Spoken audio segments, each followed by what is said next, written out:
praise to you, O Christ. And it is the gospel, although a difficult one. As I say, we're thinking about Matthew at the moment and his telling of the Christmas story. Quite often we think about Luke's account, the Gospel of Luke. But we've been thinking about Matthew. It starts in a strange way. Do you remember there was that great list of names? Which to us, we wouldn't start like that if we were telling the Christmas story. But that was important to him to set the context in the names that went before. Then we heard it from Joseph's angle. What Joseph heard and understood. And he took Mary to Bethlehem, and the baby was born. Then we heard about the coming of the wise men. Wise men came from Orient afar. Luton played Orient recently. Thanks very much, Andy. And I went along to that, which was great. And I always wondered, why are they called Orient? Leyton Orient, why are they called Orient? I always assumed it was because they're in East London, and Orient means the East. But apparently not. I decided to look it up, because I thought, well, why are they called Orient? Apparently, this is some trivial knowledge for you, okay? So apparently the first players for Leyton Orient worked for the Orient Boat Company. That's why they're called Orient. And the Orient Boat Company went on to become P&O. All right, so and here's a little question. You're not allowed to answer if you are at 8:30 or watched on the live stream, okay? So don't cheat. We already know what the O stands for in P&O. Does anyone know what the P stands for in P&O? Something and Orient. So so Pacific. It's a good answer, isn't it? But it's wrong. Provision. Yeah. Provision. That's a very good answer as well, but it's also wrong. And David is holding his hand confidently. So I'm sensing a sort of knowledge and wisdom here as we talk about the wise men. David, do you know? Peninsula. There you are. And they were thinking of the peninsula of Spain and Portugal, because the boats went to Spain and Portugal, and then they went on to the Orient. Round of applause for David, I think. Very good. So there are some trivial knowledge for you as you go forward into this new year. So we're thinking about Matthew. He's telling the story. So that's where we got to so far. And then we're going to go on into the way that he tells the story of Jesus. So looking forward to that over the coming weeks. But today it's a difficult one, isn't it? A difficult reading. And yet it's an important one of some suffering that happened. It's important because Jesus didn't come just to a world that was very fluffy and lovely. You know, there's all the loveliness of Christmas, isn't there? That's great and it's important. But Jesus didn't just come to that. He was born into a rough, smelly stable.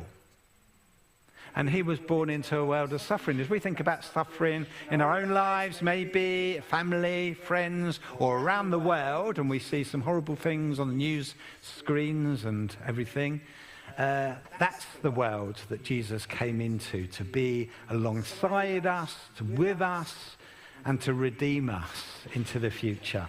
It's an important part of Christmas.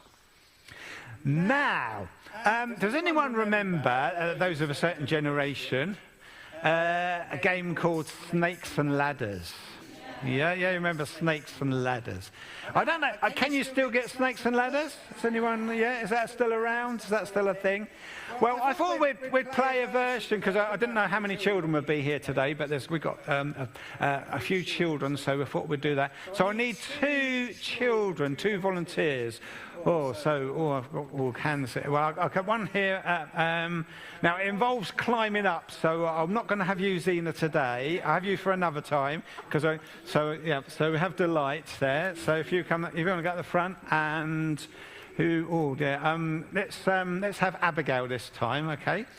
Sorry those I haven't chosen. I apologise, but Right, and for Abigail and Delight, so they're going to play a version of Snakes and Ladders, which, if you've never played it, which I'm sure most people have, it involves sort of going up ladders. But you can also, if you land on the wrong bit, then you go down like a snake, going down to the bottom. But I thought we'd do that today with pulpit, okay? So you can go up the stairs to the pulpit. And who's going to be the pulpit king or queen for this year? Could be either of you. But also, there's no snakes. Do you like snakes? There's no snakes. Okay. I don't like snakes very much, so yeah, there's no snakes. But you can also come down the steps as well. And at great expense, I have prepared a dice here. Okay. And the D, if it's got a D, that means down. Okay, and in that case, it's D1, so that's down one step. You could get D5 and go up 5 steps. And then there's a U, which is up. You could go up 5 steps, or you could go up 3 steps, or 1 step. All right? Is that okay? Understand that? So, I think we need to throw the dice to who's going to go first, okay? You do the dice and you see who gets the highest. Who's going to go first? Yeah, okay. And so up is good and D is bad, okay? So, right, so you go first then, Abigail. So try not to break my dice. Whoa, look at that, down. I think you might be, I thought it was up for a moment, that's why I was excited. I wasn't excited. Right, ready? I think you can't lose this unless you get D, so D5. Whoa. Oh, up. So you're going to go first, Delight, okay? Right, so you've got to throw the dice again. So there we are. I'll throw the dice now. Right, okay, and we're going to see, okay, so you've got to be on the floor. All right, ready? Who's going to be the pulpit, king or queen? Okay, so here we go. Up 5! Wow, that's a real ladder. There we go. Whoa, excitement. Whoa. Right, you need a good one for this one. Do you want to breathe on it? That sometimes brings luck to it, so breathe on it. There you are. Right, ready? Don't believe in luck, but anyway, that's... Oh, you can't... Down 3. Oh, no, we're not doing very well. But you can't go down, really, can you? So, unless you want to dig a hole. Should we dig a hole? No. No, we better not dig a hole. Church warden's not here, so we could do, but we won't do. Right, so are you going to win? Is this going to be a ladder? Or is this going to be... are you going to come down again? We don't know. We don't know. You can feel the tension. No? I'm enjoying this. Up 3. Oh, you've won. So now you have to preach the sermon. Oh, I'm sorry, Abigail. We can have a rerun after the service, so you can do it again.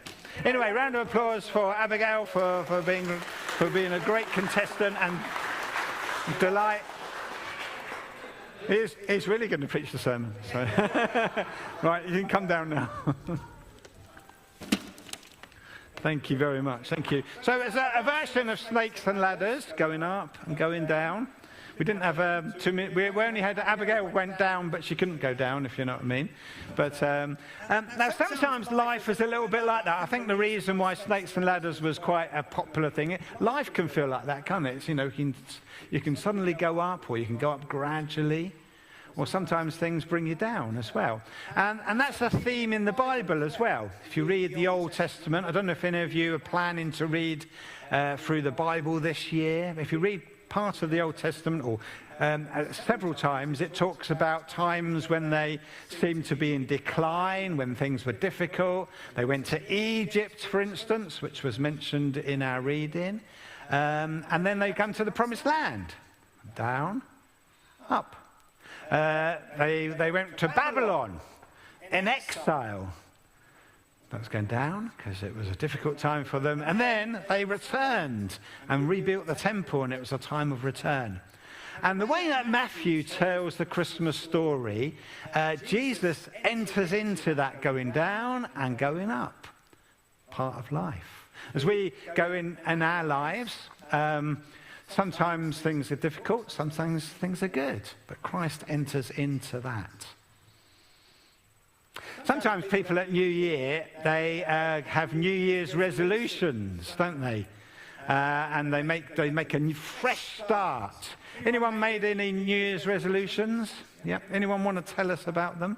I'm not making New Year's resolutions. You're not making. Yeah, there's always a troublemaker, aren't there? So, I think you should make a resolution not to be. No. Any other? You don't have to tell us, but can you tell us or? Oh, yeah, I haven't got a microphone, but we can pretend. Yep. Pass your GCSEs. Hands up if you're confident that Alice will pass her GCSEs. We believe in you. When you sit down at the exam, you can know that St. Thomas's believes in you, Alice. Okay, so that's a great one, though. Good. We hope and pray, and we're confident that's going to work. Yeah. Andrew, have you got a New Year's resolution? Pass your SATs. It's very academic today, isn't it? It's really good, isn't it? Not sure I'd have thought about that. But anyway, pass your SATs. Again, hands up if you're confident that Andrew will pass his SATs. There you are. So when you're sitting your SATs, you can know that we're behind you. We believe in you. Okay, any other New Year's resolutions? No? I think some of you have probably been shy. But anyway, sometimes in life, whether it's the new year or whether it's another time, we make resolutions that we're going to do something, be something, we're going to change something, we're going to go on a diet, we're going to do exercise, we're going to read a good book, we're going to read the Bible, we're going to do all sorts of things.